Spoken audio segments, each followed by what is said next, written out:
Ziyaratun, qui signifie visite pieuse, mais l'incipit est plus connu, c'est le poème qui commence par Yaman Ibiamdahi. Yaman Ibiamdahi, un poème très connu, qui n'est pas très long, qui n'est pas long du tout, qui fait 6 vers.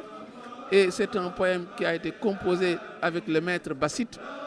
Le maître Bassit, ce sont les poèmes comme Ya Rahman Ya Rahim, Rabbi Bima Ishrao, ou bien Raye, ou bien Amdi wa Shukri. Ce sont ces poèmes-là qu'on appelle les poèmes du maître Bassit. C'est également un poème qui est rimé. Tous les vers se terminent par le son roux, donc c'est un raye. Ça également, c'est un aspect important. La rime est tellement importante que les poèmes dans la poésie arabe peuvent être classifiés par rapport au type de rime qui a été choisi.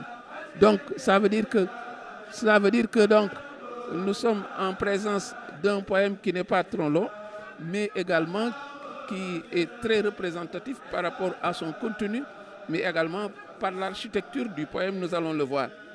Donc, le poème a pour titre Ziyaratun. Ziyaratun qui veut signifier visite pieuse, mais qui peut signifier également un hommage. On verra qu'il y a surtout l'aspect d'hommage qui va surnager dans ce poème, et la suite va nous le montrer. Donc, il faut dire que l'exhortation qu'il y a derrière ce poème également doit être dite. C'est le fait que le disciple se doit d'aller rendre une visite pieuse à celui qui est son autorité spirituelle. Et c'est ce que le cheikh fait à travers ce poème, en rendant hommage au prophète qui est son maître, qui est également son intercesseur. Voilà donc un aspect important.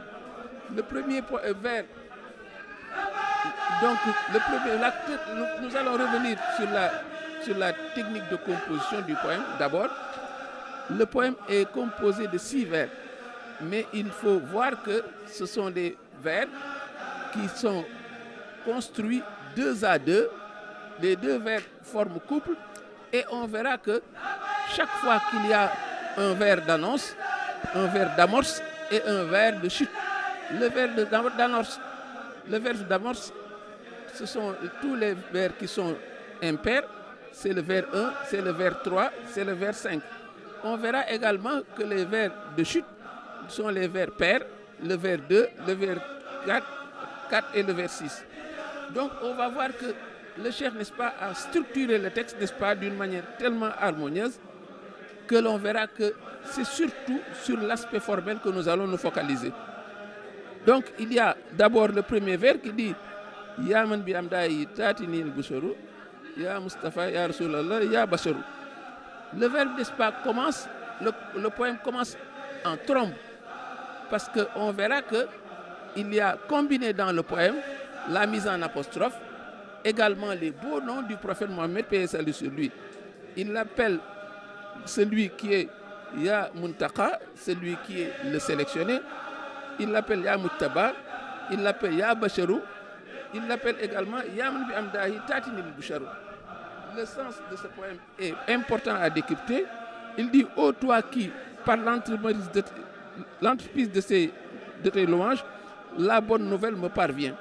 Vous voyez, on voit 4 noms du prophète qui sont regroupés dans le même poème, mais ça veut dire que c'est un poème surchargé, c'est un vers qui est surchargé, et on verra que c'est la même formule qui va revenir jusqu'à la fin du poème.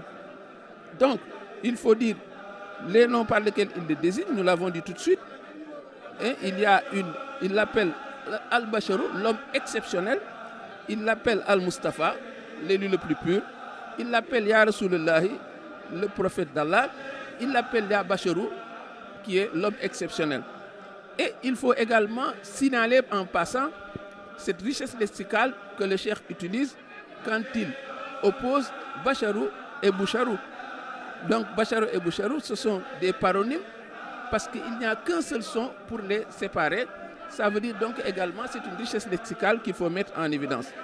Le vers 2 dit ce qui suit, Sallallahu alayhi wa sallam bilan adadin, jusqu'à la fin, que la prière et le salut du subsistant primordial à qui appartiennent les choses et le décret soient sur toi. Donc on voit que c'est cette formule que le cheikh va toujours utiliser. Il y a toujours la mise en apostrophe par l'utilisation de Yaman, mais il y a ensuite une prière sur le prophète qui vient dans le vers suivant. Donc c'est pourquoi les vers pairs vont de pair, mais les vers impairs également vont de pair. Donc voilà ici un aspect qu'il faut ressortir. 6 vers, mais chaque fois il y a Yaman, Yaman, Yaman. Et c'est également une chose qui rehausse la chaleur avec laquelle le cheikh appelle, n'est-ce pas, le prophète. Il l'appelle Ya Muntaka, le sélectionné. Il l'appelle Raïs el-Akramina Ma'an, le chef de l'ensemble des honorables. Il l'appelle Manbi Amdaï Anintafa Kadaru. Ô toi, par l'entremise de qui s'éloigne de moi le chagrin. Au vers 5, il l'appelle Ya Muttaba, le dirigeant. Il l'appelle Imam al-Mursalina, le guide de l'ensemble des envoyés. Il dit également, ô toi qui, pour ton service, je me hâterai tant que je serai en vie. Donc, vous voyez que chaque fois, les vers d'amorce sont les vers qui sont les plus laudatifs et le cheikh les convoque, n'est-ce pas, pour magnifier ce prophète glorieux. Les vers 1, 3, 5, finalement, donc, sont des vers resplendissants, des périphrases rageuses. Et on observe à partir de là, n'est-ce pas, cette considération qu'il a pour ce prophète. Observons maintenant les vers de chute. Ce sont les vers 2, les vers 4, les vers 6. Donc, ce sont des vers spécialisés sur la prière sur le prophète. Chaque fois, ce sont des vers qui commencent par Salah alayka, prière sur le prophète. Pour ne pas tomber évidemment dans cet art qu'il disait, quand on prononce le nom du prophète, celui qui ne prie pas sur lui est gagné par ce qu'on appelle une avarice spirituelle. Évidemment, ce qui ne pourrait pas arriver au cheikh. Consultez tous ses ouvrages, toute la production du cheikh. Chaque fois qu'il utilise le nom du prophète, il prie après lui. Il n'y a aucune exception. Ça également, c'est une marque de considération. Donc les vers 2, 4 et 6 révèlent une architecture, n'est-ce pas, des plus plaisantes. Parce qu'on a une formule où il y a chaque fois la mise en apostrophe associée à une prière sur le prophète. Et là, on a un véritable texte, au sens premier du texte, parce que texte vient de texere, qui signifie tisser. Le poème devient une sorte de cotonnade bien tissée, avec une régularité, et c'est une architecture, n'est-ce pas, qui désarçonne. Et évidemment, il faut également montrer en évidence qu'au-delà de l'architecture, il y a un dernier aspect, mais ce sont les beaux noms qui sont succédés dans le poème. Il l'appelle le subsistant, le primordial, celui qui n'a pas d'associé, celui qui m'a comblé par sa grâce dans les deux demeures. Donc le poème est partagé entre la louange et la prière sur le prophète. Rien d'étonnant quand on sait qu'au vers 133 de Mouaïb Nafi, il avait dit Salatu Sitta Bimad Isitta. La prière des 6 mois et l'éloge des 6 mois lui reviennent, et c'est une chose donc à laquelle il a sacrifié dans ce poème. On verra que chaque fois, les vers sont enchâssés, ils sont enchevêtrés. Ça donne, n'est-ce pas, une chose fabuleuse, mais les deux réalités sont toujours marquées.